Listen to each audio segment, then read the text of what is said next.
So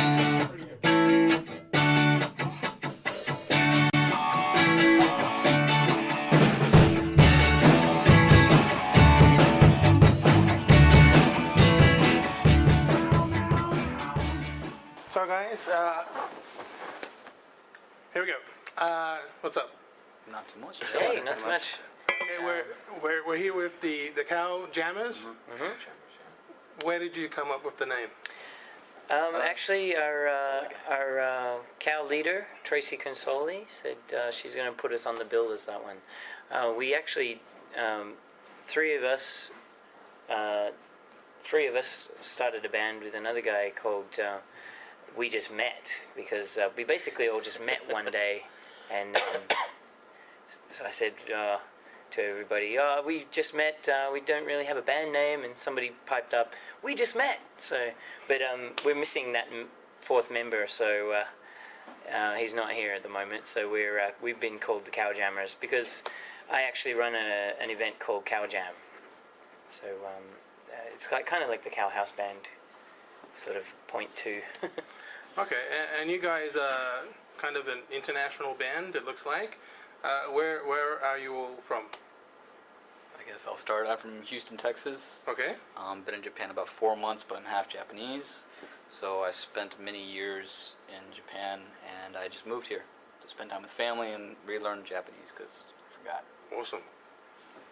I'm from San Francisco, California. I moved here about a little over a year ago, and just have been learning to live in Tokyo, and stumbled across the Cow a little less than a year ago and met Dave, and have been kind of a regular there ever since because it's a nice little place where I can play music and enjoy that. Okay. Me, I'm also half Japanese. Grew up in Australia, in Melbourne. My father is from Tohoku, in Fukushima Ken.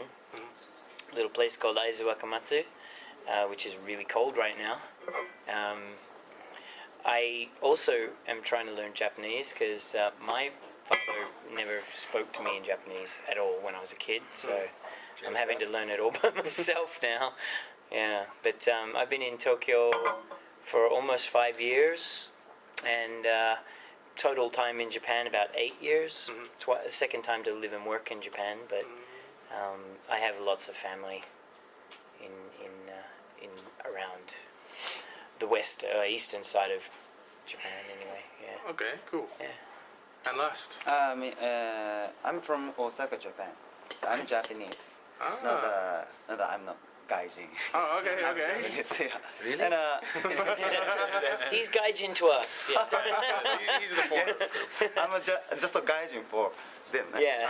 Okay. And we just met him the other day too. Just 5 days ago, I Wow. met him. Yeah. And, we played jam together, Yeah. and he decided to introduce me in this band. Yeah. Okay. Yeah. So he's actually the new fourth member, a bit like the Beatles. Like we lost a member and we gained one. Spontaneously combusted. Yeah. He's our George Harrison. Yeah. So Oh no, Ringo, wasn't it? Yeah. So, yeah. now, what got you all into music personally? Let's go around again. What got you into music? I started playing percussion in middle school, 6th grade. First time I ever played percussion, I was in a jazz bar in, where was it? I think it was in Dallas. My friend, this guy playing upstage, asked me to get up and play the tambourine. So I'm sitting there just playing tambourine with him. And from that point on, I really just kind of stuck with it. I did percussion with orchestra and band through middle school. I did marching band and jazz band in high school. I had multiple bands in high school, and then I had a couple bands during college, and I've just been playing for about 13 years. Right. So, We're very happy to have him too. He's happy to rock be and here. drummer. Happy to Rock be and here. drummer. Okay. I started. I got a guitar when I was about 6 or 7 years old, but never touched it. A sounds neighbor actually familiar. came across the street and said, "Do you want this old piece of crap guitar?" And I said, "Oh yeah." And I proceeded to scratch it up and just put it in the corner, but never touched it. And about 2 years later, I was brought into the string group in my elementary school. So by the time I was about 7, I was actually playing the violin. And I Wow. continued to play the violin until I was 14, played in symphonies and whatnot. And actually read music back then. God, I've never been And able to then- do that. Back then I could. Yeah, same here. And then, yeah, just because of the atmosphere, I wanted to become a rock star. I had a lot of, I discovered rock music and pop music and whatnot. But my mother's actually Colombian, and she was a professional salsa dancer for many years, so we always had Colombian music around the house. My family was very, very musical. Everybody was always singing or playing something. So long story short, anyway, I got my electric guitar, and I just never looked back, and that was honestly, about 34 years ago. I'm the Wow. old guy here. He's the youngest one of our group. too. Yeah. Yeah. But Yeah. that's a long Yeah, career. and I played a little bit of every kind of music, and hence I have faulty hearing, but it's okay, it still works. It's all that death metal he Huh? got into when he was younger. Oh, Yeah. so you guys are a death metal band? Yeah. That's You can tell, we're right? a deaf metal band. Death metal band. Okay, so what did? Well, my story is not as long and complicated as Dadiko's, but I got my first guitar when I was in high school, but again, I never touched it myself. It was a really old crappy Yamaha which had a really bad action, and every time I tried to play bar chords, I just couldn't do it, so I gave up. But I finally got a decent guitar in university and started. Actually, I was more interested in just because I was a poet by then anyway, and wanted to get into writing at that stage. So I was more interested in writing songs and doing that sort of stuff. So we're going to play one of my songs today, Oh, and a few covers. nice. But I got into singing since I can remember. I've been kind of doing singing and kind of acting in front of the television, copying Bugs Bunny.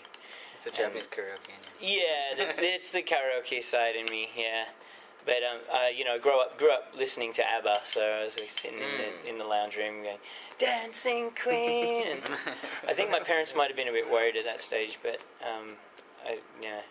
I've grown up pretty balanced.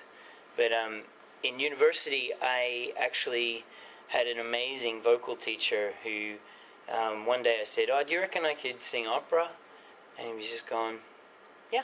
Next time I saw him, he put the score for La Boheme on my desk, and he's like, "Yeah, learn this aria. It's like one of the quintessential tenor arias from La Boheme." And then I showcased it to the senior lecturer, and he was really, really impressed. So I've been kind of doing that kind of vocals, but I don't know, my heart's in rock and ballads and stuff. So that's where I usually sit. Nice. Try to get my voice out there a bit. Yeah. Okay, cool. And last. The history about my music is when I was a junior high school student, I started to play the flute and the guitar.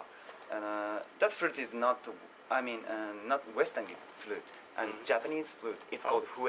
Okay. Oh. Yes, yeah. Because my hometown has the danjiri. Danjiri is the kind of Japanese festival, and we play them some music up onto the how to say danjiri itself.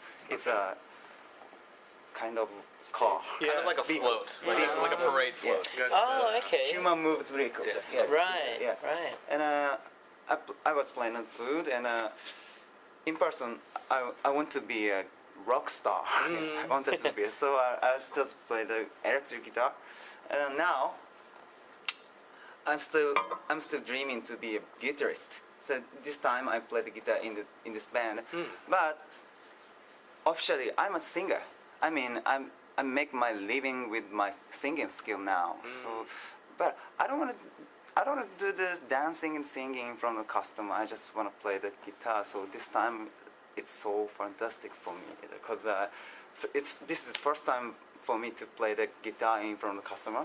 Okay. Yep. I just want to make a living from my voice like he does. We can swap gigs if you want. I was thinking maybe we could do a brain transplant. We could. Yeah, that'd be Could work. awesome. That'd be awesome. So, So I get to keep his motor skills and everything, playing the guitar as well. That's yeah. So, lastly, So you guys play in the Pink Cow often then? Well, these guys, Shunpei and Joe, are recent members of the Pink Cow, but they gelled so well with what we were doing. The first time we went into the rehearsal studio together, it was just like, yeah, we know what we want to do and we can do it. And you know, we rehearsed like 5 songs in an hour, and got it to the point where, oh wow, we feel really good about it. So it's exciting to be able to do something, you know, in front of the audience, kind of thing. So You just gotta find people that you can click with. Yeah, And the musicians, definitely. it's just you. It's an emotion. Yeah. Playing is an emotion. If that emotion doesn't feel right, you can't. It's like a relationship. You can't go into it if it's bad blood. yeah, Having a band is like trying to have 3 girlfriends at the same time. pretty much. Yeah, in a sense. That's unfortunately that's one of the reasons why we changed members. But the Cow is actually really good that way. I Yeah. actually walked into the Cow 9 months ago because a friend of mine told me you'd probably like it. They have music and whatnot. And I met Dave the first night, and before I knew it, I missed the midnight train, and I continued to do that a couple of times until I realized I didn't actually have to. I could still play and go home. But the He wisened atmosphere up. is actually very nice. Tracy's really made it a great place where if you come in and you have something to offer and you want to play, it's great. And I've been very fortunate. I've been able to play solo or in duos or pretty much really pickup situations where I have my little set together. I've got something I want to do, and I meet 2 or 3 guys inside the restaurant an hour or 2 beforehand, and I said, let's do this. And That's very often it basically works out. how we Yeah. just got together. Like Joe was just sitting at the bar, And I saw people band playing, and I'd met Tracy. I'm like, hey, do you think I could get in that? You know, what's going on? She's like, So oh yeah, you need to meet David. Yeah, You know, so he's you the talked to me, songwriter. and I'm Yeah, going, yeah, come on, Yeah, we it's, need a drummer. Get up there. Which is not common in Tokyo. Yeah, that's why we really like Not a lot of we're buying him room. lots of beers and stuff because we want to keep him around, basically. All right. So Yeah. to end things up, if anyone wants to come and see you in the future, when are you guys going to be playing next? I think, well, there are lots of different events which sometimes Tracy's just like, well, we still need artists for this. Do you want to play? But the next official one for my event, the Cow Jam, will be on Sunday the 13th of March. So it's usually the first Sunday of every month. People can just come in. If they email me, they can get a slot for the showcase. If not, they can just come along and there's a jam session at the end if people want to join in. So we'll get the band polished up a little more by then, I'm sure, and play on the 13th. Yeah. Okay. Yeah. So thanks for coming in tonight. Thank and you. Cheers. We're really Appreciate happy to meet you. What's your name again? I'm Sam. It's that hearing problem. Yeah. What was it? Yeah. All right. So have fun tonight. All right, Thank you. Sam. Cheers. Appreciate it.